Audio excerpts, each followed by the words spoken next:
Oi meninas, oi meninos, tudo bem? Como é que estão vocês aí de coronavírus? Nós aqui trancadinhos em casa, quarentando desde a primeira semana, uma semana após a primeira confirmação de corona no país, a gente já começou a quarentena. Aqui está super controlado, graças a Deus. Acho que é o país que tem o menor número de mortes. A gente está bastante feliz com os resultados do país. E triste aqui pensando no Brasil, né? Então, muita força para vocês aí. Vou dizer o básico, né? Fique em casa, use máscara. A luva, mesmo se usar, tomar cuidado, né? E sempre higienizar, inclusive a luva, né? Porque tá de luva, tá sempre sendo protegido. Aqui eu uso luva, eu uso a máscara quando eu vou sair, mas assim, confesso que eu saio muito pouco. Fiz uma compra grande que deu para um mês, então eu saí, tipo, no primeiro mês eu saí acho que umas 2 vezes no máximo para comprar coisas de emergência mesmo. Mas coisas que realmente eu precisava, que, sabe, assim, acabou e eu, putz, não comprei, tinha esquecido. Mas eu espero que vocês também estejam cumprindo aí, né, o papel de vocês para que esse vírus vá embora logo, né, pra gente poder viver a vida normal. Não tá fácil, não tá fácil. Dá uma deprê às vezes, né? Dureza. Bom, pessoal, deixa eu falar para vocês a respeito de algumas coisas, né? O tratamento de fertilização in vitro agora tá totalmente suspenso, né? E muita gente tem me perguntado se os médicos vão ou não vão voltar, quando eles voltam, como é que vai ser, etc.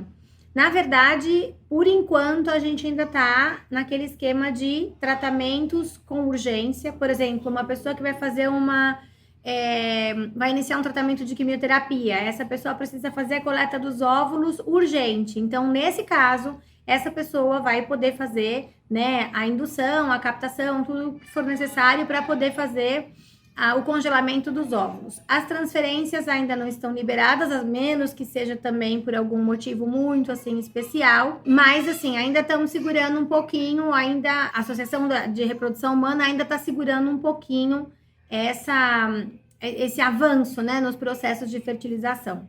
E falando disso, eu tenho escutado assim muito as meninas que conversam comigo, né, no privado.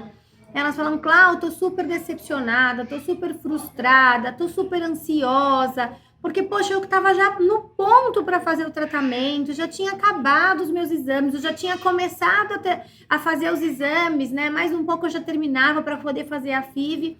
E tudo foi interrompido pelo coronavírus. Gente, eu super entendo a frustração de vocês, eu super entendo a ansiedade, tudo que vocês estão sentindo. Acho que eu sentiria o mesmo, não sou diferente de ninguém. Todo mundo aqui deve estar sentindo a mesma coisa. Só que eu também fico pensando, né, o que vocês não evitaram para vocês por conta de não estarem gestantes agora, né? Numa condição tão difícil que a gente está vivendo. Imagina, existem muitas tentantes que têm trombofilia. Aqui na Costa Rica, a trombofilia é considerado grupo de risco, né? Eu estou inserida no grupo de risco. Aqui na Costa Rica se fala que sim. No Brasil, até onde eu sei, não estão inseridas no grupo de risco as pessoas que têm algum tipo de trombofilia, né? Então, imagina, uma tentante que engravida com trombofilia, quer dizer, são várias coisinhas que vão somando e eu acredito que isso pode gerar um risco ainda maior. Nada que eu vou dizer vai consolar, mas eu acho que a gente tem sempre duas maneiras de olhar para as coisas, né? Ou a gente olha pela janelinha da alegria ou a gente olha pela janela da tristeza. Se a gente ficar só se apegando nisso, apesar de ser o mais comum, como eu disse, eu também faria, também sentiria tudo isso, eu precisaria me forçar a olhar para um outro lado, né? Apesar da gente ter todas as razões para olhar para esse lado, eu acho que a gente também tem que pensar do que foi que a gente se livrou em não fazer um tratamento, né? O estresse todo. Eu me lembro que na primeira semana, depois que a gente começou a confinar, eu bati os pinos aqui em casa, eu fiquei muito nervosa, fiquei com muito medo pela minha família no Brasil, pelos meus amigos, pelas pessoas que eu amo, que estão aí. E também pela gente, porque até então a gente não sabia como é que a Costa Rica ia se virar, né, nessa coisa do corona. Graças a Deus deu tudo certo, mas poderia também ter sido uma coisa horrível aqui. Então, eu fico pensando, sabe, Imagina uma pessoa grávida, já sensível e ainda sentindo todo esse medo, esse pavor, essa coisa, sabe? Essa tristeza, porque muitas vezes vendo o Jornal Nacional, que eu tenho aqui em casa também, eu chorei, sabe? Assim, não gosto nem de lembrar, porque a gente, ou lendo matérias sobre o que está acontecendo no mundo todo, é de chorar. Então, a gente acaba que gestante, né, tentante, já naquele processo, sabe, com esse monte de energia pesada, puxada, talvez realmente não fosse o melhor momento para se fazer um tratamento. Acho que foi para muita gente um livramento, ao invés de ser tipo assim, nossa, um pesar, sabe? Uma outra coisa também que eu tenho conversado muito com as meninas é que é muito difícil ver a situação, mas pensa, né? Todas vocês que estão me vendo agora e que estão se enquadrando nesse perfil de frustração, estavam à beira de um tratamento, estavam para começar um tratamento, para descobrir o que é que está acontecendo e etc. E tudo parou. Existem milhares de pessoas no Brasil e no mundo que não conseguem nem chegar nesse momento do diagnóstico, né? Quem dirá um tratamento. Então, não tô fazendo isso assim para tocar o terror e falar, nossa, como vocês são ingratas ou qualquer coisa assim. De maneira nenhuma, não posso fazer isso, até porque se eu tivesse na condição de vocês, como eu disse, eu também pensaria assim. Mas, seguramente, eu ia ficar buscando ferramentas para me melhorar, sabe?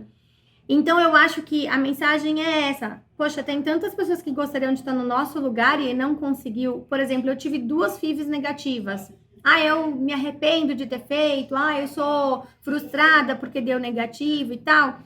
Na verdade, eu sou agradecida, porque eu tentei fazer, eu pude tentar fazer. Não deu certo, foi ruim, foi péssimo, mas a vida tinha uma história para mim, né? E que depois de um tempo acabou que se concluiu, né? Com a chegada da Isa e do Isma. Mas, mesmo sem saber se as coisas iam acontecer como aconteceram, sem ter a menor noção, né? Se eu ia conseguir ou não adotar, eu sempre fui grata, né? A princípio foi um choque. A primeira, eu confesso que eu desconfiei até da existência de Deus.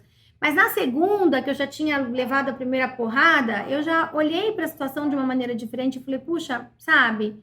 Quantas pessoas gostariam de estar no meu lugar de pelo menos tentar, né? E não conseguiu tentar. Então, eu acho assim, a gente está quase lá, vamos continuar fazendo todos os nossos esforços, né? Para realmente fazer com que o coronavírus seja minimizado em todos os países, para que a gente consiga realmente viver a nossa vida normalmente e voltar aos tratamentos, mas com a cabeça boa, porque a fertilização in vitro ela precisa da gente bem também emocionalmente. Então, não se deixa levar por essa emoção. Já chega tudo que a gente está tendo que digerir, são os riscos que a gente está correndo, que os nossos familiares estão correndo, o fato de ficar trancada dentro de casa o tempo inteiro, isso tudo já é um saco. Então, se a gente ficar olhando para todas essas outras coisas dessa maneira pesada e puxada, vai ficar muito mais difícil ainda. Então, essa é uma mensagem que eu tô deixando aqui para vocês, meninas, com todo o meu coração. Dizer que é muito difícil, sim, virar a chave, mas que é uma responsabilidade nossa fazer, né? E enquanto isso, vá fazendo seus exames, faça consultas online de preferência, né? Os médicos, eu acabei de descobrir, todos praticamente estão atendendo online para poder facilitar a vida de vocês. Então, vão fazendo as consultas online, vão fazendo os exames, quer dizer, dessa forma, vocês já estão caminhando. Ainda faltam algumas coisinhas para eu fazer. De repente, aproveitar para fazer mais algumas pesquisas, se de repente o seu médico não pesquisou algumas coisas, como eu mencionei a trombofilia, né? De repente, descobrir um outro profissional que faça isso, ou então conversar com o seu médico para pedir para ele pedir esse exame. Eu acho que tudo a gente tem que tirar proveito. Tudo. Não adianta lamentar, a gente tem que seguir. Tá bom, meninas? Eu deixo aqui então minha mensagem, a minha força para vocês. Que Deus abençoe vocês grandemente. A gente tá aqui guardadinho. Vocês também fiquem aí guardadinhas. E se Deus quiser, logo, logo, todo mundo de volta para tratamento. Todo mundo fazendo FIV e todo mundo tendo positivo. Cabeça positiva, pensamento positivo. Gente, não deixa abalar, não. A gente vai precisar dessa energia boa para os próximos tratamentos que vocês vão fazer daqui para frente. Beijo, gente. Tchau, tchau.